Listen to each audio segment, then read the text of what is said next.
So, what is data governance? Well, data governance is a data management concept to ensure that you have availability, usability, consistency, and data integrity on your data, and just as important, data security. And all of this, of course, on your company data. Now, data governance is seen as quite boring for a lot of people, but it is very important.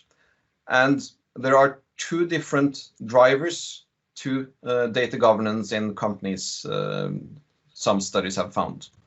And one of them is data efficiency. And data efficiency covers aspects such as data discovery, data consistency, data quality, and the company-wide common baseline, so that we know when we're talking about, for instance, load factor on the ship, everyone talks about the same concept and the same thing.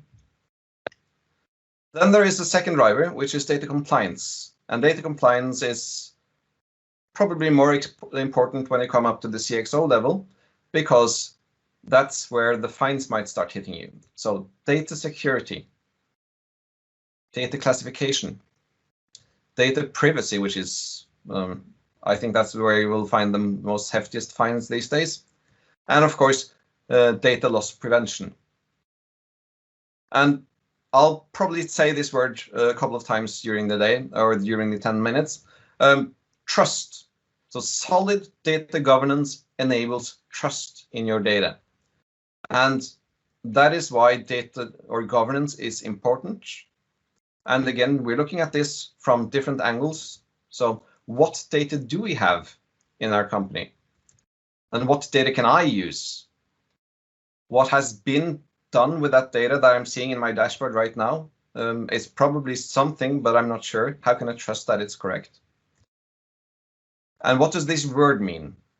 Again, load factor on the ship. I think it's the worst case I've seen in a customer where they had 3 different meanings of that word on reports, depending on if it was the marketing or if it was economy or if it was a captain on the ship that's loading. Everyone had different versions, and when you asked the wrong person, you would get a completely wrong answer from what you were looking for. So this is very important. And also, who owns the data I'm looking for? And even though there might be a data owner here, who is the expert? Who curates it? Then we have what data can we share? And in what form can we share that with others? However, data governance is also about ensuring trust and confidence from our data subjects. And data subject is, of course, a term in GDPR. So the people that we have data about and personal identifiable information specifically. And this comes again back to compliance. Is my data safe with you? How is my data being used? Will you respect my rights when I ask you to, or even before I ask you? Am I safe with trusting you with that data?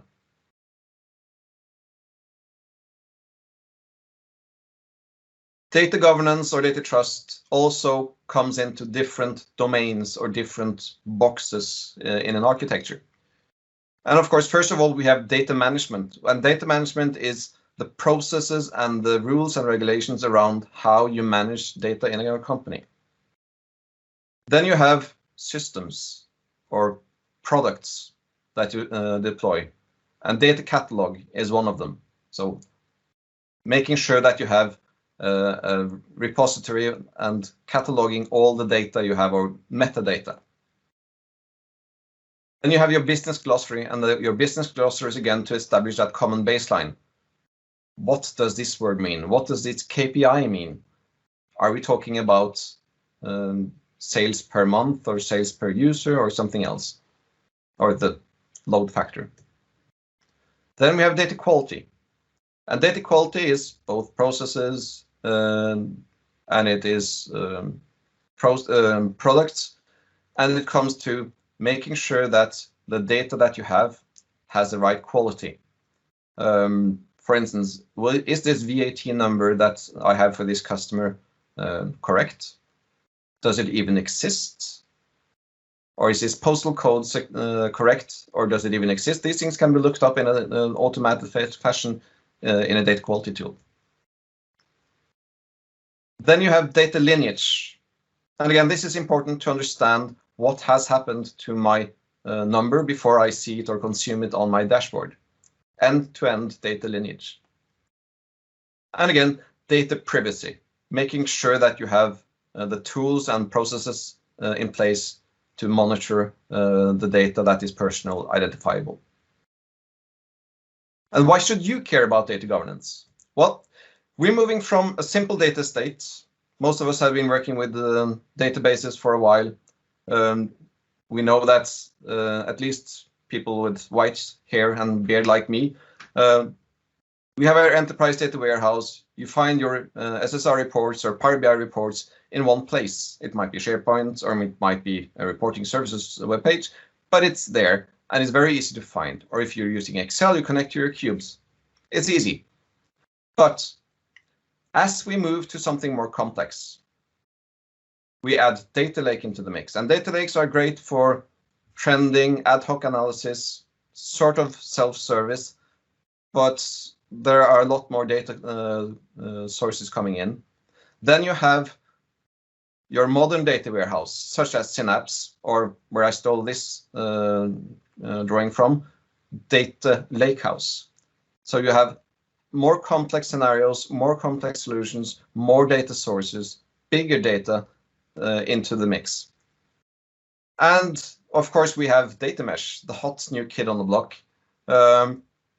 And data mesh here in the form of Microsoft's harmonized mesh is a way of looking at data throughout your estate, responsible, putting data into domains. You have your source data domains, so the data coming from the sources, you enable the people who own the data source to push that and deliver that data to a central platform, for instance.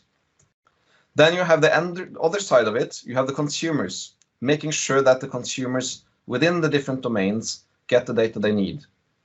And in this, we build and look at data products. And when you see everything as a data product, you also need a marketplace. You need somewhere to sell that data to your consumers.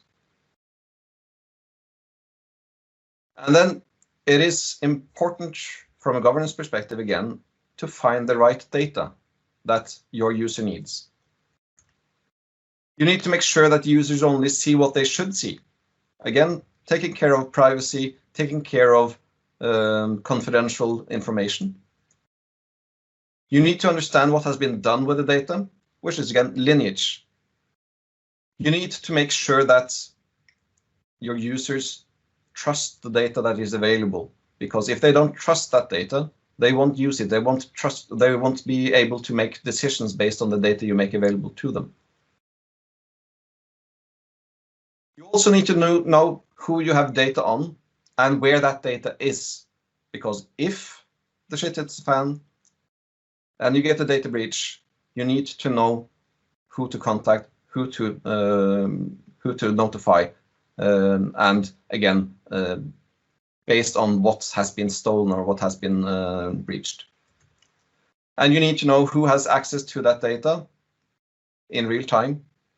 And you need to make sure that the data is available for trust, and that means enabling high quality data. You don't need to have all that data in high quality, but you need to have at least notification on where you can find the high quality and where the less high quality is. And you need to create processes for ownership and stewardship and enforce these so that people take responsibility of the data they have. Because self-service initiatives only succeed when the data they have is trusted. And advanced analytics only succeed when they find the right data. And if you want a data-driven business, you need to trust that data. You need to have data trust. So go out and build trusted data. Thank you.